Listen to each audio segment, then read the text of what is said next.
What is up, everybody, and welcome to episode 234. Wow, that's a lot of Hobby Hotline. My name, of course, is Drew, or the DH, and also on the panel today, we've got King NASCAR himself, Logan. How you doing, man?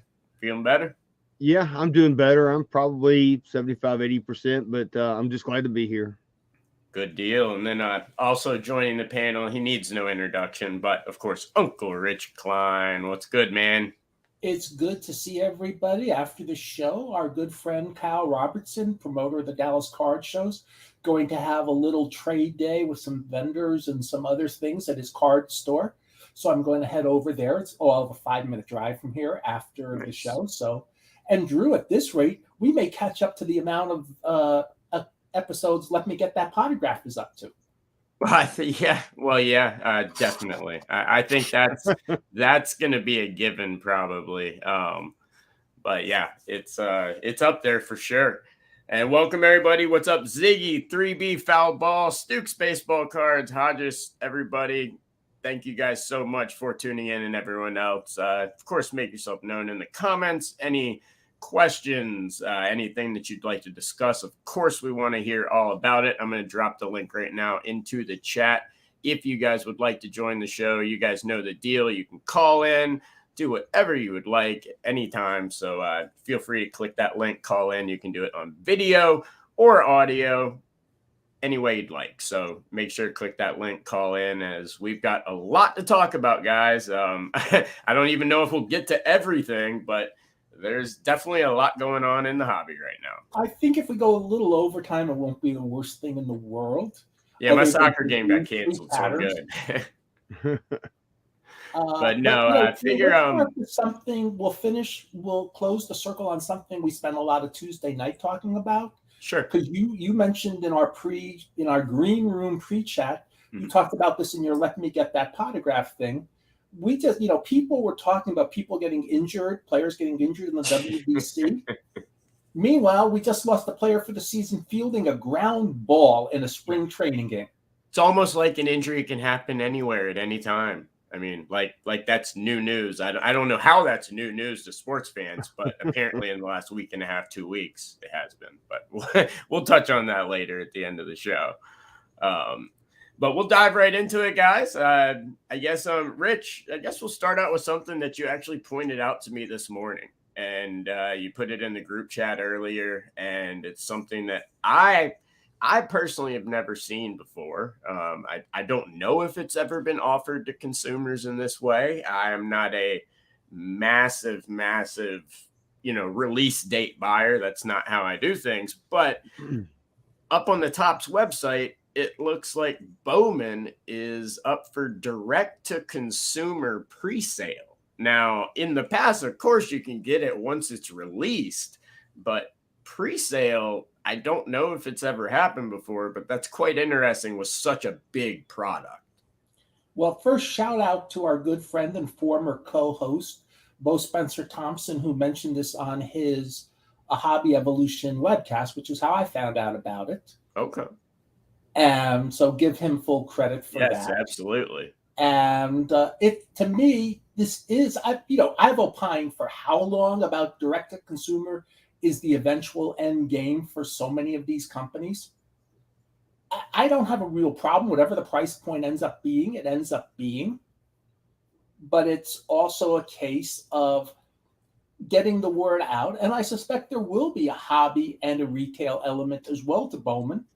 And it's exciting because you're not going to get shut out. If you really want it, you will pay to play, so to speak. Yeah.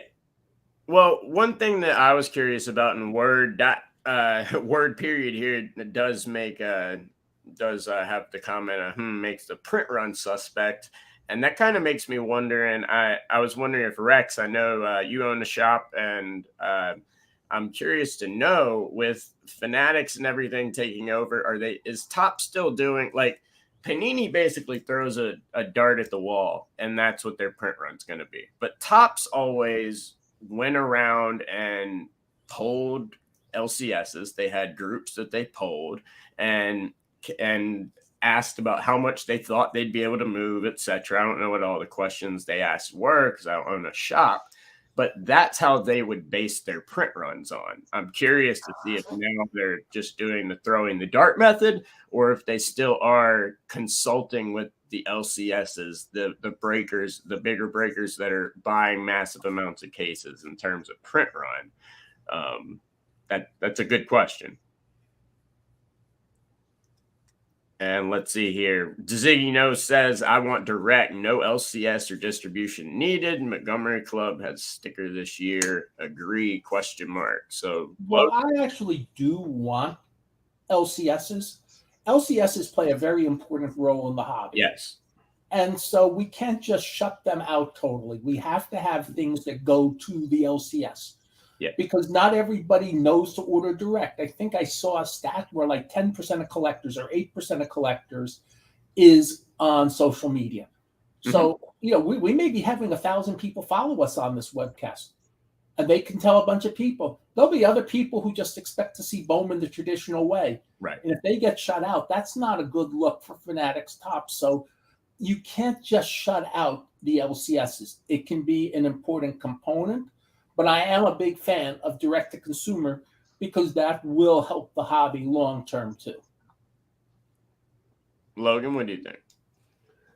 Well, I mean, I have a question. Is this Bowman issue, is this going to be just direct only, or are they going to include hobby shops? I mean, no, this is the regular Bowman release. They have the hobby jumbo and I think they're calling value, so blasters. They've got all of them already up for pre-sale on the website. So this isn't like a one-off just for online like Panini will do with some products and Topps has done in the past. This is the actual product. Okay. So it'd be Rex like if Panini pre-did Prism, for example. Right. Rex has a great comment. Yes. I do like that. So they do not consult with you guys prior to allocating. Okay. All right. So Bowman is not into that's very interesting. And that's, I did not know that because I knew about how Topps, generally did their print run, but that's interesting. So the print run, who knows? But like Word's comment said, that does bring into question, were the pre-sales to LCS's breakers and everything a lot lower than they thought? I can't imagine that because it's a good class and it's Bowman. I mean, for Christ's sakes, but putting it on the website is interesting. And I do agree with you, Rich. The LCSs are huge because, like you said, obviously all of us and everyone watching are on social media. And so we're involved in the social media aspect of the hobby.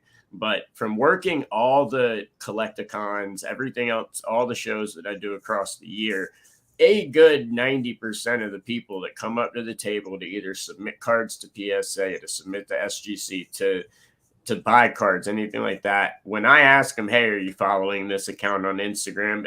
They're not involved at all in the online hobby. They go to LCSs. They do old school trading. They have their friends and everything. So LCSs are vital. And I know that the Topps buyback program is going to come back this year. They announced that for LCSs. So it does look like Fanatics is, not abandoning the LCSs here and trying to move everything to direct to consumer. But I don't know. When I saw Bowman at not only for sale, I get it a month after it's been released being for sale on the website if it's not selling as fast as you think. But pre-orders is what shocked me. Being able to pre-order Bowman just direct to consumer. Like 1 Million Cubs Project says, it's absolutely critical to the hobby. I completely agree. I will point out that when I listen to Cowboys radio games, Cowboys on the radio when I'm driving home from the office, because I'll go home because then I'll watch usually the last three quarters with my wife and mother-in-law of the Cowboys games, and I'm usually listening, and there's usually an ad for the Dallas Cowboys pro shops, and all of them are owned by Fanatics, and they want people to go to their pro shops. So they understand that they own lids. That is a retail store. There are 1,200 lids around the country. Many of them are going to be carrying Topps products. They want people to go to retail outlets. They are not afraid of retail outlets for places to buy cards. So, and remember, they want to grow the hobby 10x. Even if it's 5x, it ends up growing. If this helps in some way with people who aren't fortunate enough to have, I know Herman's in the chat, and until he had a closer LCS, he had to go 2 hours to an LCS. He needs a way to have direct to consumer. That's a great comment from Rex. Again, as we pointed out, that just about aligns with the numbers we were talking about.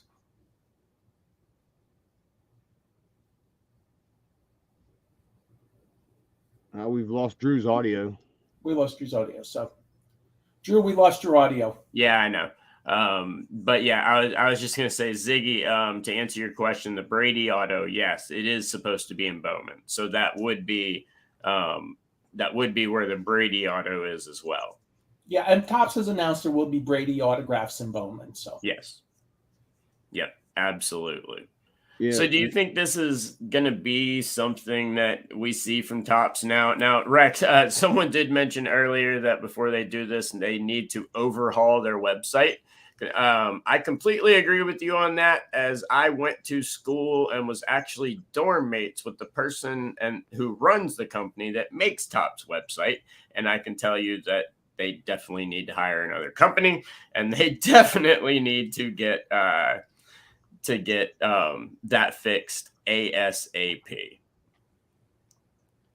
Ziggy saying right here, he wished Walmart had hobby boxes instead of allocated to the LCSs. So Ziggy's on the fence of not wanting to have LCSs around and moving it to bigger chain stores and stuff, I think. And I think, honestly, like you said, Rich, their goal, 10X. If you're going to 10X it, I mean, you're already seeing, you saw Series 1 billboards in Times Square, which I thought was awesome. You're actually seeing real advertising for cards. I think you're not far away from seeing some of those Fanatics commercials where they're showing you 20 different t-shirts they have, also showing a lot of trading cards and stuff they offer. Expect that on major sports broadcasts, any sports channel, I'd assume, right around when the licenses switch over.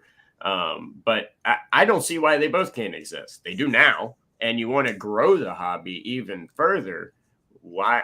I just don't see why they can't both exist. Well, they should both be able to coexist. I think I agree with both you guys that LCSs are crucial to the hobby. I will probably go to my LCS today, and I will probably buy something from them. I think that Fanatics is, I think they are trying to cut out as many levels of, the resale as they possibly can. They're trying to definitely cut out the distributors. And I think a lot of this may sound bad, but I think a lot of it's just motivated by profit and how much money can they make? How much money can they keep for themselves? So, because they know on the secondary market that prices are going to go up, and they're like, well, hey, why can't we get some of this secondary market money? That has always been one of Fanatics' comments. We want to be involved in the whole, we'll call it the whole experience, from beginning to the end point where it's the consumer. That's their business model for everything. That aligns with that. And Ziggy, about LCSs, a couple weeks ago, I got a DM from one of my LCSs. They sent me a DM that, they know that I run we'll call it the charity, a show for my synagogue brotherhood.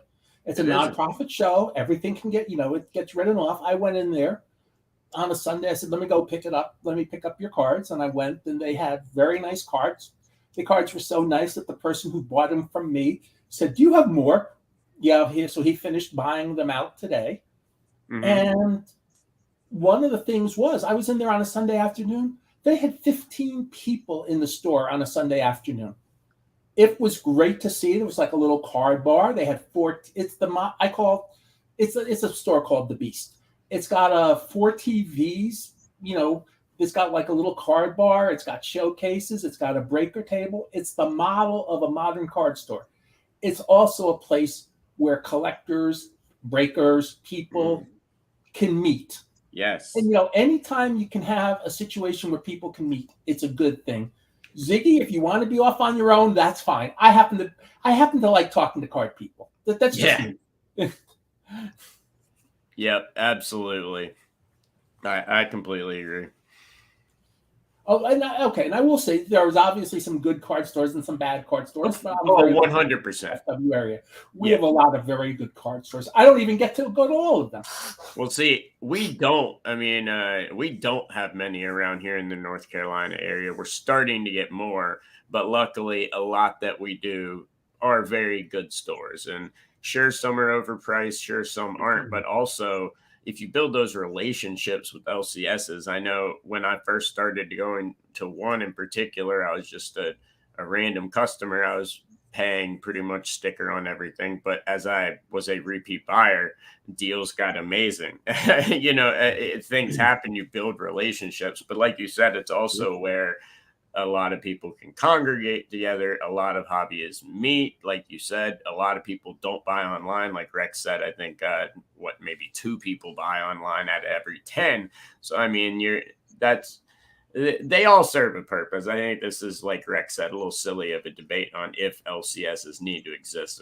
Of course they do. They serve their purpose in the hobby, whether you want to go to them or not. The good thing is you have card shows, you have Walmart, you have online, you have all these other outlets if you don't want to go to them. But they definitely serve a great purpose, and some of them are just a blast to go into. I mean, a lot of times, like, we're sitting here talking the hobby and talking with you guys in the chat and just having fun talking the hobby. I love doing that in person at a hobby shop, even if I walk out of there with just a pack of penny sleeves. Like, it's just a fun experience. I pay more, and granted, they give me donations, but I pay more for supplies at my LCS than I do even at the card shows. Right. Why? Because I want to support them. They do things where you can't do it online. Card collecting is not a solitary hobby. Yeah, not anymore. I mean, back in the 70s, it kind of was. Logan, in the 70s, but you went to Chicago Collector Club shows in the 70s. I did go back in 1975. I mean, and that was my first introduction to the organized hobby. I had no idea at that point in time that grown men actually collected cards, because I was only like 15, 16 years old. So yeah, no, that's absolutely. About when I first went to my first card store was about 1975, and my mom was probably thinking 77. At that time. My mom was probably thinking about my son, about the budget she would have to give me to collect cards in a couple of years, but no, I totally understand everything. This is interesting from Rex. Topps has actually doubled the number of direct hobby shop accounts in the last year, up to over 500. That's awesome. And like I said, I do think just based on the Topps conference and everything that I heard there, and everything that we see them doing, I think LCSs are a major factor in their future. But going back to the original point before we move on, seeing Bowman as direct to consumer online as a pre-sale was quite interesting to me. I that was something that I did not expect to see. Maybe with a series 2 or an update or a Chrome Mega or something like that, I could kind of see. But to see something as big as Bowman having pre-sales, that was definitely an eye opener to me. Let's see. All right, couple other in the chat. We still have a monthly card show in the Twin Cities, 48 years. Yes, we've got a couple. We actually have more card shows in North Carolina than we do card shops. Like, my closest card shop outside of a very small one here in Wilkesboro that really doesn't qualify as a shop is probably 45 minutes to an hour away. But there's card shows all the time, a lot closer. So Yeah, it is good that we're seeing some things, but very interesting seeing what Topps is doing with Bowman. But guys, we'll move on now since a lot of people are going to be breaking Bowman. I guess now is a good time to transition into something that's kind of taken over some of the online aspect of the hobby in the last couple of days. It started with a guy on Instagram, Denny's Cards, great account. He does a lot of good stuff for the hobby. He started looking at a lot of whatnot pages, and at least three pretty big companies, and they're going through a lot more, have been caught hiding cards, taking cards off of a page, keeping downtowns, keeping I think it was a Topps Chrome Black autograph was another one, but a lot of bad breakers popping into the area all at once. Which, and I've got my feelings on this, and I'll touch on them after I hear from you guys. But what do you guys think about, the whole idea of, because there's this big thing out now, oh, it's whatnot. All the breakers on whatnot are terrible, blah, blah, blah, blah, blah. And, I disagree with that, but there are some problems right there, but you got to give whatnot credit. They are taking care of the problems. They're refunding the people, they're banning the breakers. But what do you guys think about whatnot and this bad breaker kind of, I don't know if you'll plague if we have it. It sounds like kind of a plague, but I don't do anything on whatnot whatsoever, so I'm not familiar with the platform. But what I can say is that anytime that there's big money involved, you're going to get greedy people. You're going to get people that are going to do shady things, and that's what's happening here. I think it's bad to have a blanket statement that everything on whatnot is bad, because I certainly don't know that since I'm not on the platform, and I'm sure that it's not. It's just a few bad apples make it bad for everybody else. But I do think that whatnot needs to address this problem. Either kick these breakers off. I don't know that they can find them or do anything like that. Right. But they can definitely, kick them off and not allow them on the platform. Now, as far as people getting cheated and things like that, issuing refunds, that's all fine and good. But, if I'm on there and I'm on a break and there's a card that I'm supposed to get that I'm not going to get, a high-end card, I'm going to be really mad about that. Refund or not, that's going to make me mad. Mm-hmm. So, and that's going to jade me towards that platform. So they've got to clean it up for sure. Yes. One quick thing before Rich comments. Kevin Jones, the streams are archived, and if you go into whatnot, you can click on the tab called Past Shows, and you can any reputable, real, true breaker will leave every single one of their shows up. If you go to ours, every single past show is archived. At the beginning it wasn't, but now when they added that, all your past shows were archived as well. So they are, and if you have a question, you can email support and say, I'd like a copy of so-and-so stream that day, and they will send it to you. Just wanted to address that real quick. I will also point out that we were talking about local card stores. Well, if a local card store, an LCS, does breaks, you can actually be in there while they're doing the break, unless they do it after hours.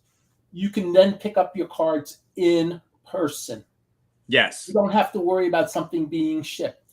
Mm-hmm. If you're following the stream, you'll know exactly what's going on. And if your LCS does breaks and screws up, their word of mouth is shot. And Drew, you run very legitimate breaks on whatnot. Yes. There's, I'm going to say you may have because you're a human being, you may have screwed up something along the way. But of course, last week I accidentally shipped a giveaway to the wrong person, but I contacted the people that were in the break, found out who had it. They shipped it to the other one. I paid for it. Problem solved. Right. And then you fix the problem. Yeah. That's the whole key.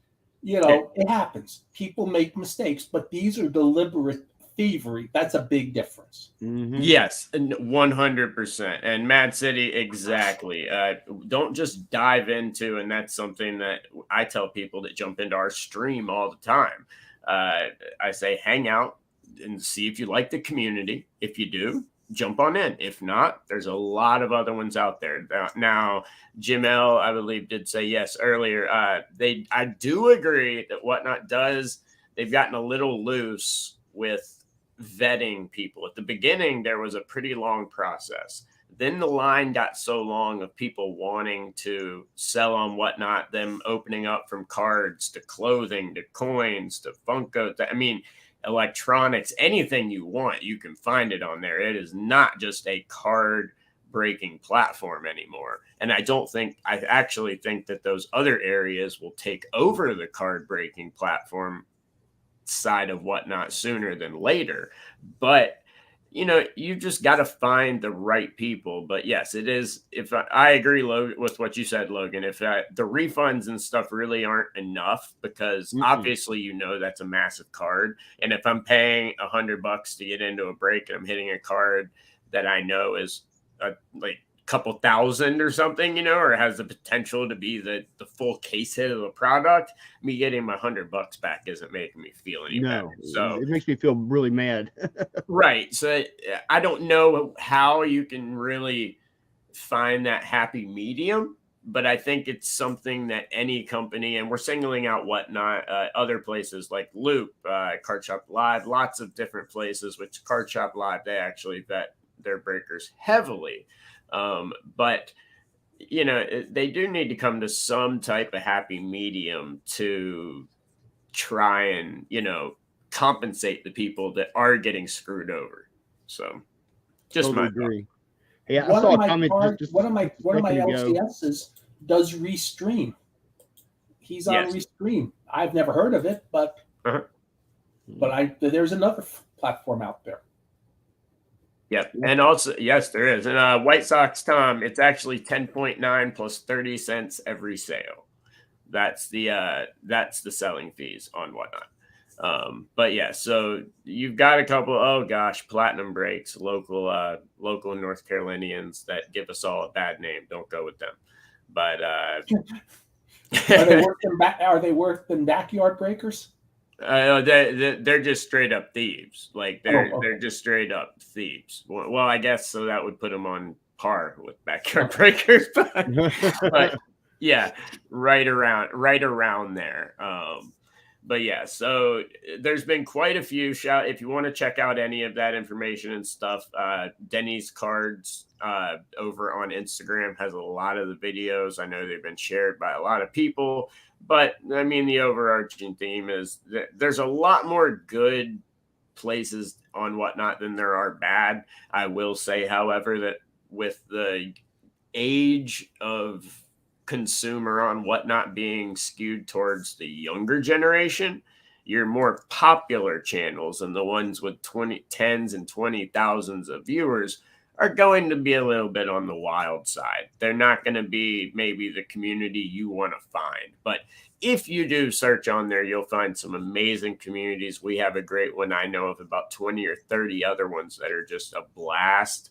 And they're also breakers that you would buy breaks from their website and that very well. A lot of very prominent breakers are on there at the same time as well. So be careful, I guess is all we can say. But if you haven't seen it, tons and tons of news coming out with Whatnot. We'll see, what happens with all of that. Yeah. I want to make one more comment real quick. Pertaining to the people that do shady things, online with breakers and whatnot and all that. Sure. I just don't understand, and maybe somebody can explain it to me, why when somebody is actually called out and they're doing something wrong, yet people still will buy into breaks with them and still do business with that company. Somebody explain that to me, because once I see that, I'm done. Maybe it's me being old school or whatever, maybe the kids these days have a different view of that. But to me, that's wrong. And I think that should be detrimental to their business, but apparently it's not. Yeah, well, they honestly, there's a lot of these breakers that, a lot of breakers will have their regulars, that some people that supported them from the beginning, and they'll give them lots of lots of perks, lots of incentives, lots of, free spots and breaks. But, it kind of gives people that idea of, comfort and knowledgeability with, that person. So I think they get those people to stick up for them. But I'm right there with you. Like we were just talking about Platinum. They have been, I mean, if you see the stuff on them, it's brutal. It's not as simple as taking a card. It is, there's some very bad stuff that's going on there, yet they have no problem whatsoever. I don't get it at ever, except for, like Brendan Ryan says, is the hobby collectively has a short-term memory. And I think that is very, very true. Because, I mean, when I was an admin of the scammers page for the longest time, you'd see someone get called out for scamming. Yet 8 months later, they're running a business and 50,000 people are in their room, and, they're doing everything like nothing ever happened. So I can't get into that thought process. I think you pointed out something very interesting. You called them wild, a lot of these people. Yeah. A lot of these people are following it for the shtick. They may not even be buying the cards. Oh, they're following it for the shtick. Good point. Well, that's actually very true. And if you look at some of the briggers with the biggest numbers on a loop or a whatnot and things like that, they're not snap filling breaks all night. Like, no. I'll sit there and watch sometimes or click in and just take a look, and they'll be sitting there for 45 minutes to an hour and not fill a break, even with that following. So it's not like you've got that following and boom, this case is done. Oh, the next case is sold. Now, yeah, release dates, special events, sure, that happens. But on a 24/7 everyday thing, absolutely not. It's the shtick. It's the oh, what are they going to do today? Or oh, what are they going to say? And really, it's no different than me. I mean, I'll turn on a podcast or from someone in the hobby, someone here on Hobby Hotline or something like that, and I'll listen to it in the background. I think that's a lot of what it is as well, when it comes to that stuff. But it is what it is. Yeah, there's one comment that I like on here from Jerry. Yes. Who cares about whatnot? When will a company bring back sticks of gum to packs? Yes, I want gum in packs, because I remember maybe that's Fanatic's big announcement that's going to change the hobby forever that they can't live up to. maybe it's just a troll job to say, hey, we're putting gum back in packs, because I mean you can't live up to that statement. So maybe that's what it is. Yeah. Speaking of announcements that will change the hobby, yeah, Drew, you're making a trip in the next week or so. I am. So tell us about your trip next week. Well, headed down to Vegas for the Mint Collective. I'll be covering it, obviously, for me at that Potograph, and also for Hobby News Daily. Be doing some of that, which launches April 1st, by the way. Week away, guys. A lot of awesome stuff there. But yeah, we headed down to the Mint, and looking forward to it, because, we were talking about card shows earlier. The Mint's unlike any other card show. I hesitate to call it a true card show, as it's more of a trade show, more of a networking experience. Now, there will be lots of cards you can buy. I know we're set up to take in cards for PSA and stuff like that. So there is going to be stuff you can do and stuff you can buy, but it's not rows of dollar boxes, cards from $1 to, 10,000, it's much more of a high end and a networking type of show. But definitely looking forward to it, because it's an interesting experience. They do a good job of making the vendors and the people coming there really feel like you're a part of something. In the panels, especially if you want to learn about this hobby, if you want to get more involved in this hobby, I think the Mint is the place to go, because that's where you're going to get those connections and make those connections that are going to help you further a career in the industry, if that's something you're looking to pursue. So headed down to the Mint. It's going to be a lot of fun. Peyton's going to be there, Sabrina Ionesca, and a bunch of others. So it'll be interesting. There's also been talk of a lot of announcements being made at the Mint. Tons. Yes. Plus, as I like to say about the Mint, if I were 20 or 30 years younger and looking for a job in the business, as you pointed out, it is the ultimate networking experience. Mm-hmm. It's where you would go. And some of it would be, I'm not really a techie person, so I probably wouldn't fit in well with most of these tech companies trying to do things that you do on your phone. That's probably not where I'm going to end up.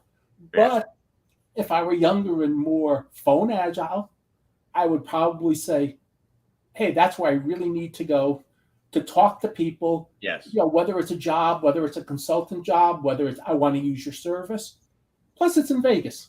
There's fun things to do in Vegas. Yeah, absolutely. There's fun things to do in Vegas. Oh yeah, and on those tech companies, there was one last year. I don't remember their name, but I listened to about a 20-minute spiel on stuff, and I'm technologically savvy, and I had no clue what they were talking about and what their business was doing. But they were offering free massages with professional masseuses, and that was awesome. So I got about a 20-minute massage while they were talking to me about that. So that was nice. I'll take the 20-minute massage any day. Exactly. But yeah, we'll be headed down to the Mint, but it does look like there's going to be quite a big, a slew of announcements from a lot of companies. I would expect, I know Panini has something that they're going to be doing. I know that, I would venture to guess that Fanatics and Topps is going to have something to say pretty big. I do know for a fact that Beckett has a couple announcements that are coming, and I would imagine a lot of other companies as well. I know ComC is going to be there as well, right? Our new VP of sales, I believe that is his position, is going to be doing one of the talks there. Oh, so, that's what I thought. Okay, I thought so. And I was told by somebody that we very well may have an announcement there as well. I am so far down on the food chain, I have no idea what it is. Do not ask me. I do not know, and frankly, I don't want to know until it's announced. Yeah, I don't want to know these things because I'd rather just stay in my little world. Yeah. So, no. I and like I said, and like Ziggy said, he disagrees and doesn't like the Mint. The Mint is absolutely not for everybody. That's why I prefaced it with this is not a card show as opposed to more of a networking aspect. But just because it's not run by Collectibles, a sponsor of it, but it's not all about the technology and the fractional share ownership. All of the major companies, the major people in the hobby, a lot of them are setting up at this to show you the stuff that they're working on, to show you the stuff that's coming up. And like I said, this is they do get a lot of hobbyists because the Vegas area surprisingly doesn't get a ton of shows. And there's a lot of people in that area that make that trip just to check it out. It was jam-packed last year, but it is not, like I said, it's all about what you're going there for. If you're going to look through dollar boxes and try and find steals on slabs, whatever it may be, no, it's absolutely not for you. But if you work in the industry, want to work in the industry, and want to discuss the industry with other people and network, as well as the talks are amazing. Like even a common hobbyist can learn a ton from the talks. And so, it is what it is. But yeah, of course, it's not everyone's cup of tea. No, nothing's everyone's cup of tea.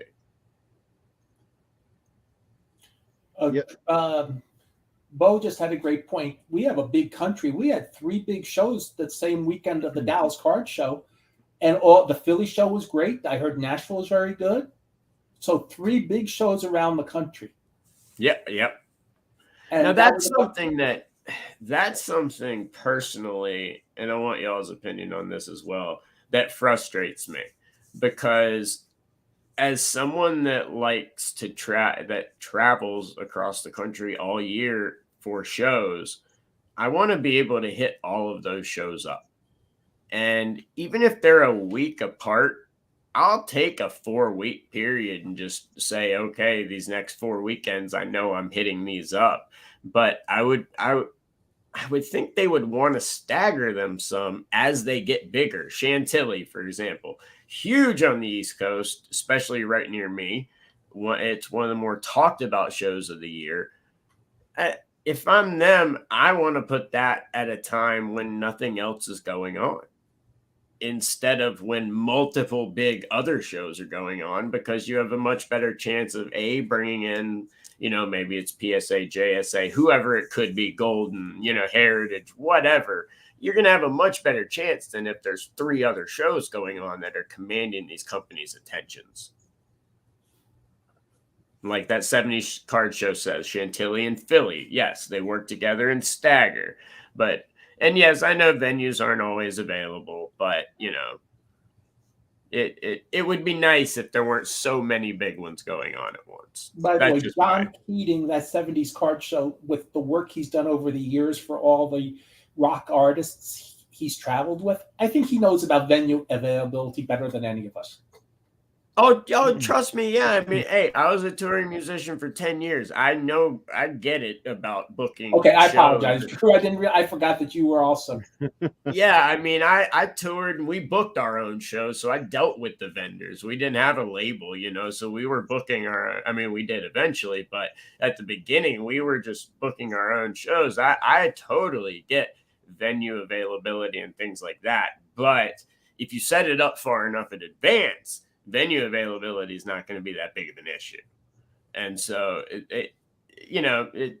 I understand that, yes, there's going to be card shows, and having them on both sides of the country, say Dallas and Chantilly, if they're the same weekend or anything like that, having 2 big shows across the country is a great thing, because it's getting the entire hobby immersed at the same time, in across the entire country. It's just, from a person who likes to go to the shows, I hate that I have to miss one, and I hate that I have to pick one to have to go to. Not saying there's an easy answer to it, just frustrating. Yeah. Here's a comment that I liked. You put that one up there. I saw that Foul 5 Ball, he thinks ComC may be releasing an app. That's what I was going to say. I have no idea.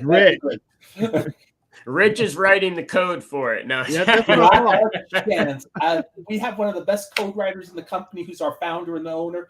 I can't write code to save my life. Do not have me involved in any of it. Yeah, ComC needs an app, though. I think that would be just incredible to have an app. By the way, Mookie's got a great comment, because I've been to the Garfield, New Jersey card show. Yes. It is Mookie, I don't remember how many tables it is, but it's 75 or 100 tables, once or twice or 3 times a month, depending on the circumstance. And it's really a fun show. It's cheap to get into. It's run for the Boys and Girls Club. There's plenty of parking. John, my office is much cleaner than it has been, so we will had to throw that one up. And no, just to address a couple of comments in the chat, I totally understand that making a special schedule for the minority and things like that is totally out of the question. I was simply stating, as a person that does travel to a bunch of shows, I hate having to miss some of them. That's all that was. I'm not saying that I think that every show needs to look at the calendar and make sure that no one else has this date reserved. Of course, that's absurd. They're not working together in the first place. But, as a person that goes, it'd be nice to be able to go to more. That's all it is. But Drew, there's a cadre of dealers that will travel the country. Yeah. And you're in that cadre, but we know from experience. And I know from experience, most card shows, even the really big ones, are just, if the bigger the show is, it's still a local card store. It's very much card show. It's just a bigger, Chicago might get people from 2 to 3 hours away. I remember back in the Parsippany National in '84, we would have buses come from about 3-4 hours away. Yeah. And that was one of those things where, that they were big things for those people. They were one-day bus trips. I remember Albany Club, I think 100 people, and because I used to do the Albany show, so of course they all hit my tables. Wonderful to see them. But the Albany Club came down. It was a 3-hour trip. They all took on the bus. Talk about a collaborative experience.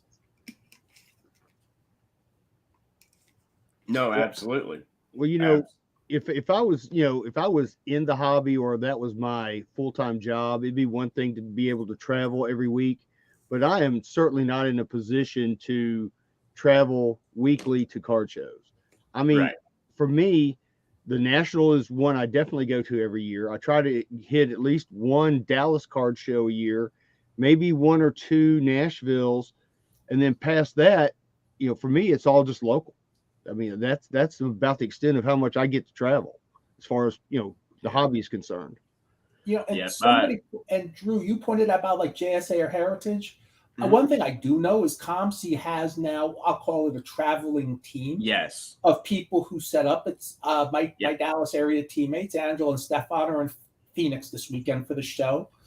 They're going to Minneapolis next month. They do all the heavy lifting of, at the Dallas Card Show. I'm just there as the pretty face. Yeah. But there's other people too that travel to various shows around the country for ComC. JSA has people, they can be in more than one location at the same time. Heritage has a big enough staff, they can be in more than one location at the same Yeah. time. Yeah. So it affects them only who goes where, but the really bigger operations do have enough bodies and enough experience where they can send people. Becca Gray, Yeah, they can have some sort of weekend. footprint. Yeah, they can easily have some sort of footprint in multiple times in multiple areas. Absolutely. Let's see here. Hobby News. Thank you, Hobby News Daily. White Sox Tom says you need to have the National on the West Coast. That's something that they. Joe Oliva has a great response because that's coming up, and Yes, that will be Labor Day weekend, which is to a large extent the 43rd anniversary, because the Labor Day weekend 1980 was the very first National in Anaheim. Yeah. So it is the anniversary of the first National. Yep. And also, I think that Burbank show, that this is actually, it's funny that was the comment, because this is where I was going with that. What the guys have done over at Burbank Cards and all their partners getting that show together has been incredible. And I actually think that if they keep their momentum and keep the uniqueness of it going, I can easily seeing that as being quote unquote called the West Coast National in 5 years. Like it's that big and has that big of a presence, and it could easily be a destination event within 5 or 6 years. Now, whether it commands the same attention as the National, who knows? But that's tough. The National does have a pretty long head start on that, but I do see that show and their shows, since they're doing multiple, being a destination event such as the National very soon. But I completely agree right here with that 70s card show. That I do hope the regional shows maintain their uniqueness. I don't want to see shows homogenizing, and I completely agree with you there. Mhm. The difference between our Hickory shows and our Charlotte shows and our Raleigh shows compared to the Mint or the National, like, I love the differences. I love the small shows in a mall. Those are some of my favorites. I definitely don't want to see them all the same. And even the big Dallas Card Show, we set up our ComC booth in the Starlight Room, which is the smaller 100, and that room is basically a large Dallas area card show. Yes, it is mostly local people. There are some people there because that room is also used for the official trade night. But there's about half the room is a large Dallas Card Show. Yep. So in a sense, even within the Dallas Card Show, there's still the local Dallas Card Show element in that show. And that's really cool. Where the big room, the 400 table room, that's the homogenized room. The Starlight Room, that room's more fun. Yeah. The Starlight Room definitely has its own vibe. Yes, it does. And we're a big fan of carpeting on the floor.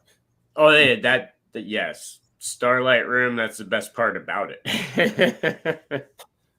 Anytime you can have a card show and you can find carpet, that's a necessity for sure.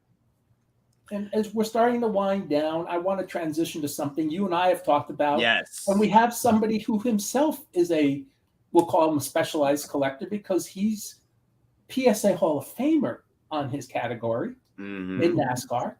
But Fanatics made an interesting announcement this week as well. Yep. Yeah, I'm going to let you do it. I'm just excited.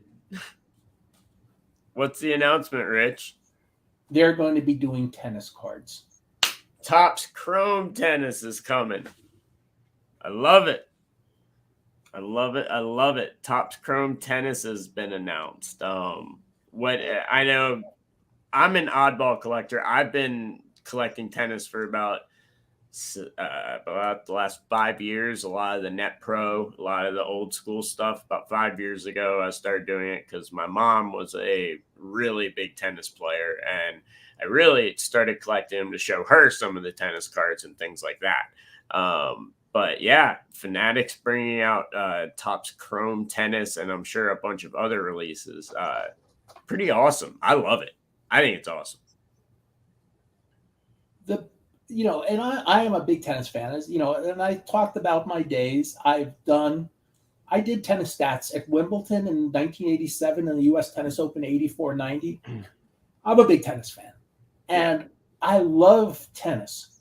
The problem is, and I don't follow tennis obviously nearly as closely as I did then. Yeah. But the players aren't nearly as famous as they were then. Right. I mean, try to name the top 10 women's players. Good luck with that. I couldn't even begin to. Yeah. I mean, in the men's, we were dominated by so many years by big three, big four. That is transitioning, and there might be one or, the number one player is a really good young player. I get that. But again, Nadal just fell out of the top 10. Yeah. After all these years, 19 years. But the point is there's a transition, and you have to build up who the players are as well.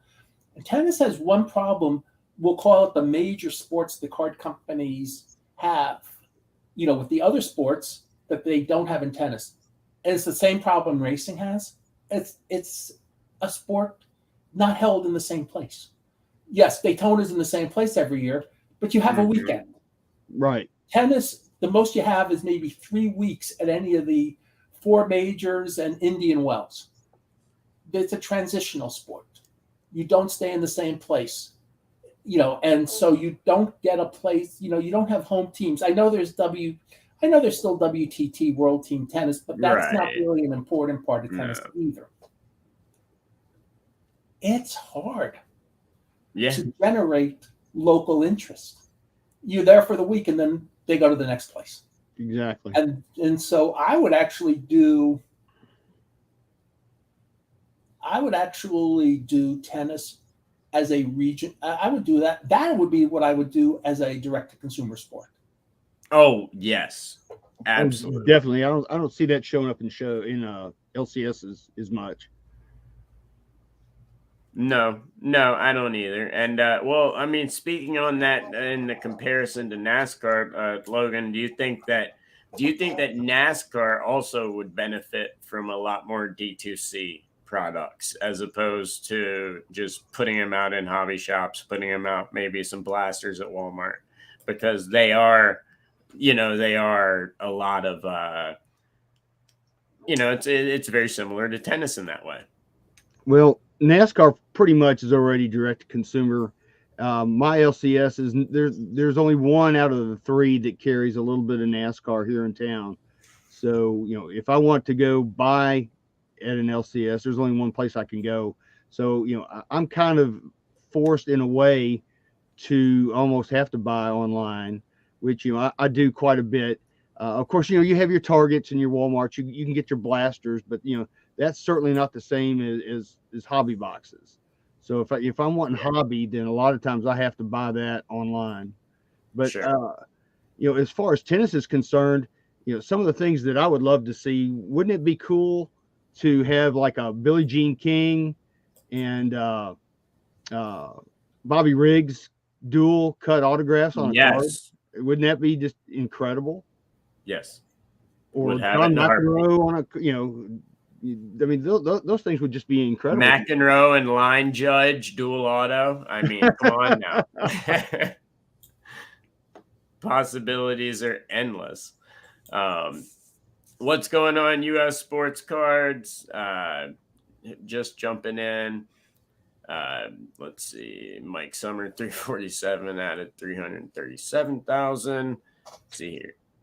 We did. I wanted to address this. I'm not the one that works with ComC. That is Uncle Rich. But Dennis, negatives on eBay simply has to do with you see the same thing when it comes to almost any consigner that has been around for a while.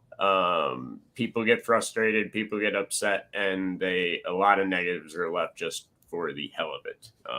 There's really, I personally buy cards from ComC on their website and on eBay every single week, and never have a problem whatsoever at all. So, I will also state, if you get a problem, it will get fixed.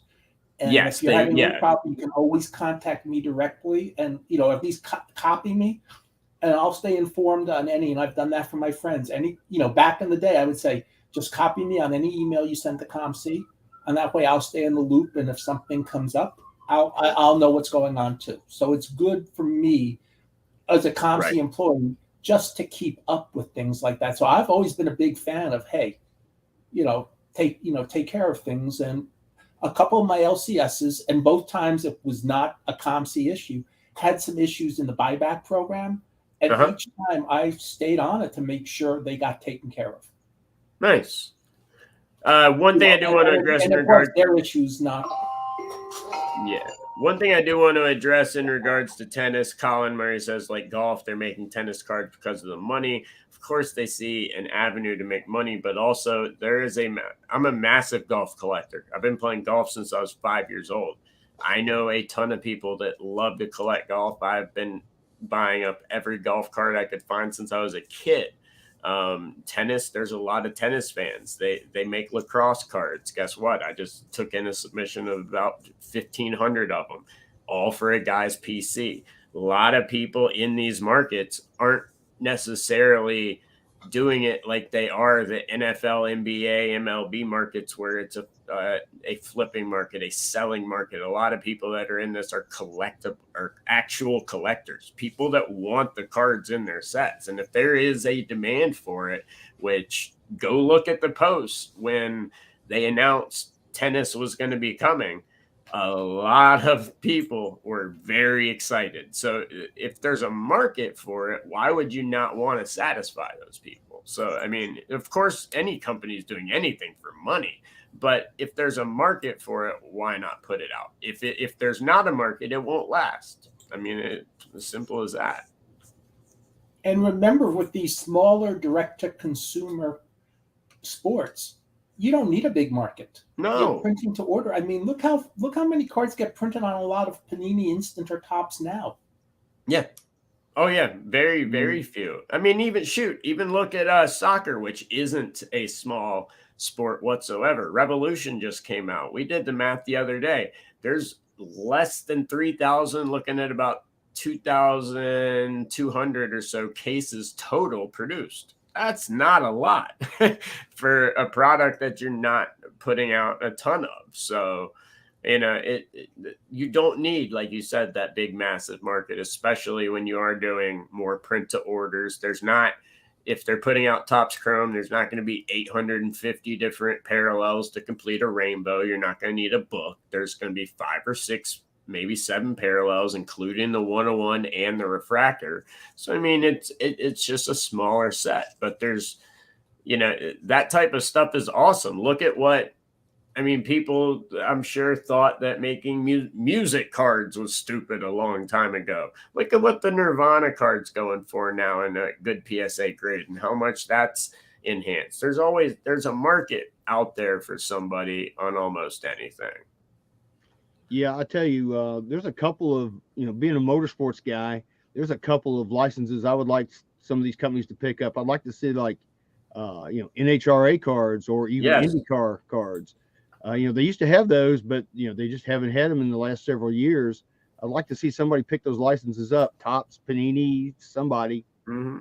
So, No, so would I. And we'll Absolutely. definitely have pickleball cards in the very near future. Yes, that's coming. pickleball will happen. I guarantee you somebody uh, ends up getting up on pickleball. That's definitely going to happen. Okay. And I think on that note, it's probably a good time to wrap up this week's show as we are at our time limit. I did want to make a couple of announcements. Wanted to first welcome Mike Junkwax Hero is joining the Hobby Hotline crew. So he will be making his appearance here in April. Wanted to give him a nice welcome and shout outs. Look forward to seeing him on Hobby Hotline as well coming up. But yeah, great episode, guys. Always a pleasure. Thank you guys, everyone in the chat for everything that you guys do. And please feel free to call in. It's been a couple shows that I've been on where we haven't had any guest callers. You don't have to show your face if you don't want to. You can call in with audio, but make sure to call in, talk, ask us any questions you got. We love interacting with you guys. But Rich, Logan, anything you guys would like to say before we sign off? Enjoy the hobby and go to your local card store and Yep. local card show. Yep. Have fun. Collect what you love. There you go. Well, guys, we will be back next week. So make sure to tune in. Of course, you can check us out over on all of our social medias at Hobby Hotline as well. Thank you guys so much for tuning in. Have an awesome weekend, and we will see you next week. Peace.